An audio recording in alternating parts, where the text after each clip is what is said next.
Each one of these portions has 567 calories and 48 grams of protein. This is Korean sticky beef and rice with beautiful Korean cucumber salad.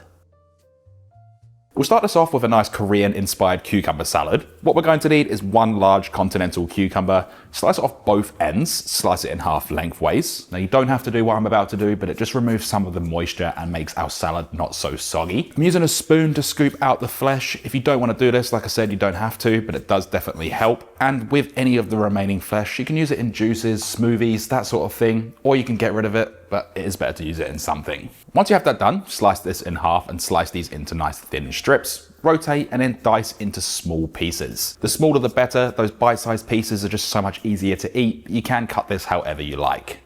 Along with that, we're going to need one spring onion or scallion. This can be sliced into thin rounds or on an angle to create that nice little bit of presentation. We can use the whole lot for this. Usually I'd save the stem for garnish, but we're going to be putting the whole lot into the salad.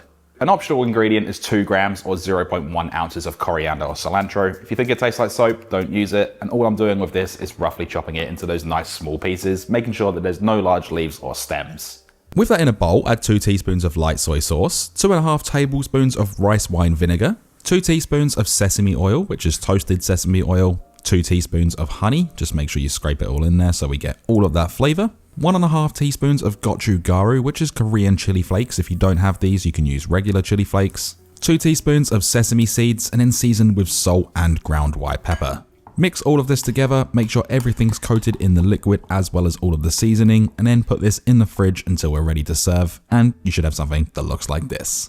As for the sticky beef, we're going to need 1 brown or yellow onion. Take off the tip, leaving that root intact to hold it all together. Slice it in half and then peel it. Make thin slices across, do the horizontal slice if you like to do that, and then dice this into small to medium-sized pieces, trimming off any excess flesh from around the root. What I have here is 4 cloves of garlic. Run these along a microplane to create a paste. You're going to get the best flavor doing it this way, but you can also roughly chop them if you'd like to. That choice is all yours.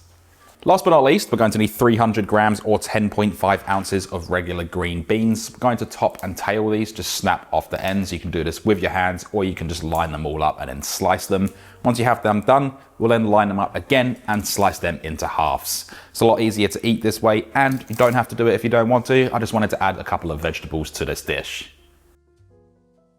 Place a saucepan over a high heat and then add in 300 grams or 1.5 cups of washed jasmine rice, along with 550 milliliters of cold water. Add in a pinch of salt, don't go too heavy because there is a little bit of sodium in this dish, then give it a mix around and bring this up to a boil. When it is at a boil, we're going to place on a lid, reduce the heat to low and cook this for 12 minutes undisturbed. If you are using green beans or any sort of green vegetable, I do recommend bringing a saucepan of lightly salted water to a boil and then dropping in that vegetable and blanching it for about 1.5 to 2 minutes just to slightly soften it up and keep that nice vibrant color. Once it is about al dente, still has that nice bite, transfer it into a bowl with some ice cold water. This is going to shock it and stop it cooking. For the beef, we'll place a large pan over a medium-high heat and add in 1 tablespoon of olive oil. This isn't extra virgin olive oil, by the way, it's just regular olive oil. Add in the onions and then a nice pinch of salt.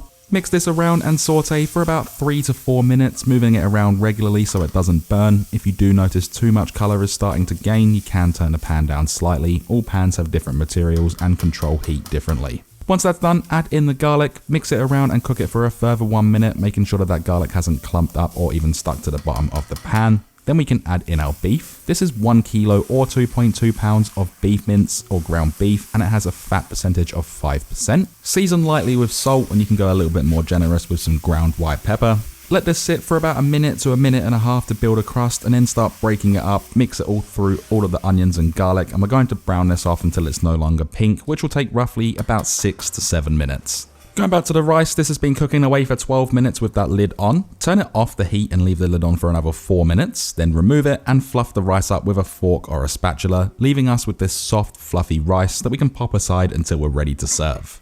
Heading back over to the beef, this has been cooking away for about 6 to 7 minutes now. We want the water retention to start evaporating too, make sure that it's not all pulled up. At this point, add in 1/3 of a cup of oyster sauce or hoisin sauce if you prefer that. 1/3 of a cup of sweet chili sauce, any of your favorite brands will do. 2 tablespoons of low sodium soy sauce. Then I'm adding in just some remaining spring onion or scallion that I have left in the fridge, that's completely optional, as well as the green beans that were blanched or any sort of green vegetable you'd like to add. Mix this all around, make sure everything is completely coated in all of the sauces and cook this for 1 minute. All we're looking for is for that sauce to coat everything and we can remove it from the stovetop. As for serving up, I'm using 5 750ml containers. I have a link for them in the description if you're interested. I'm placing the rice down on the bottom and then on one side of the container adding over that beef mix. And then on the other, don't forget to use the cucumbers. And I do recommend serving this on the side. I am only putting this in just for presentational purposes for this video. And then we can top these off with any of your favorite sauces. I'm using a sriracha mayo. It goes really well with this, but like I said, just use whatever you'd like. And what we're left with is these Korean sticky beef bowls. They look incredible and they smell delicious. As for the nutrition, this is everything you need right here. All of this is for a single serve, including the full serving size. Once you have these portioned out, we can place on the lids. These will last up to 4 days in the fridge and 4 months in the freezer. For reheating, place these in the microwave, just add a splash of stock or water to rehydrate, and you can do this in 1 minute bursts up to about 3 minutes, just mix it all together. And with that cucumber salad, I do recommend serving it separately and don't recommend freezing it. With everything said and done, we can then dig in. That really is delicious. It's sweet, it's spicy, it's a little bit salty. Mixing it all together just brings out the best in everything, and then the rice soaks up that sauce as well as some of that marinade that's on that cucumber salad. Beautiful dish, highly recommend you try it. If you enjoyed this video, hit that like button, leave a comment for that algorithm, and subscribe along with hitting the bell notification next to it so you don't miss when I upload. All of that really helps me out and helps the channel be seen by more people. I'll see you in the next one. Thanks for watching.